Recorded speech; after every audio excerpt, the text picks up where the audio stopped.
Coming up on Mountain News this morning, it's been 2 years since the July 2020 flood hit eastern Kentucky, but the impact can still be felt throughout the mountains. And some organizers are helping families with school supplies as summer comes to a close. Dedicated to eastern and southern Kentucky, this is WYMT Mountain News this morning.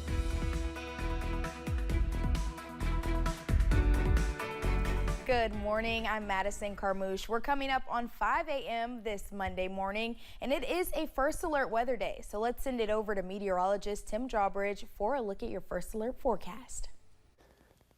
Good morning, Madison. Good morning, everyone. I hope you had a great weekend, not only today, but it lasts through tonight into tomorrow as well. And when you look at some of the rainfall amounts we've already seen, McKee and Jackson County under 1.5 inches, Monticello, as you make your way toward Wayne County, Bath County, Owensville, 127, Whitesburg, and Letcher County, just under 1 inch. This doesn't seem bad, but we've got a couple more additional waves of shower and thunderstorm action that will produce heavy rainfall. And on saturated ground, it's not a good thing. So it's a level 2 slight risk with regards to flash flooding, but also severe weather across our western counties, Powell County all the way down toward Pulaski and Rockcastle counties. Outside, the visibility is low and 68 right now in Hazard. And we're very uniform in temperatures this morning, upper 60s and close to 70. Tracking this line of showers and storms that has blossomed here in the last hour, tracking northeastward. That's reflected in the forecast for today. With some breaks of sunshine, we get up to 81. More about the First Alert 7-day forecast in a few moments. Madison? All right, Tim, thank you. This weekend marked the second anniversary of the July flood that devastated parts of eastern Kentucky. 45 people died during the disaster. Others' lives were changed forever as buildings, homes, and businesses were damaged or destroyed. WYMT's RJ Johnson shares how church members from counties near and far continue to help with relief 2 years later in Letcher County. But believing in this place that God has a future. Things are not over, things are not done. God cares about this place. A group of volunteers from Parkway Ministries in Corbin is continuing to give back to a project they are calling Operation Letcher County Recovery. And we made a long-term deal out of it. We realized pretty quick that it wasn't going to be anything taken care of quickly. Pastor Mark Heisel says helping feed the community can go a long way. You know, it's not rocket science, it's not super complicated. A lot of it is just as simple as saying we care. Gary Conley says every couple of months they come to the county to serve people in the communities that have gone through a lot. We've heard so many stories, stories of disaster, but stories of survival. A lot of people came through with nothing and they've pulled themselves up, or neighbors helped each other. Neighbors from outside the flood zone came in and helped. And with the 2-year anniversary of devastating flooding on Sunday, he says they are celebrating the resilience of flood survivors. 2 years of survival, you've accomplished something. If you've made it for 2 years since the flood, you're still hanging in here, you've accomplished something, and you deserve the accolades. Saying the people of Letcher County are strong. When we first started coming over here, half the people were wearing a t-shirt that said Letcher County strong, come hell or high water. And that kind of explains the attitude of the people here. They don't give up. They get knocked down, but they get back up. They're the most resilient people I think I've ever seen. They say they are not going anywhere and will continue to serve the community. In Fleming Neon, RJ Johnson, WYMT Mountain News. Heisel says they have also helped repair driveways, ramps, and other parts of people's homes since the flood. As efforts to find people went on, one woman remains missing. Widower Farmer Baker is still looking for his wife after the flood, who he never got to say goodbye to. 45 people died, but Vanessa Baker is not counted in that number because she was never found. Baker says he never stopped looking.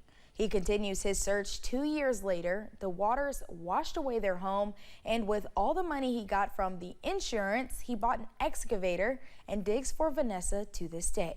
Farmer spoke with us to share the moment he last saw his wife. And the last words come out of her mouth said, "I can't swim." I looked around, she was gone. And I looked up, God said, you took her, take me. He said, he just did, he had a purpose for me.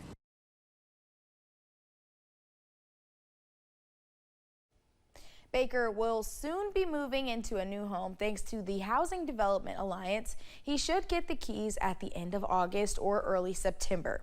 And in the place where their old house used to stand, he built a memorial to Vanessa. It's been more than 2 months since Faith Newsome was thrown from a motorcycle and dragged underneath a car.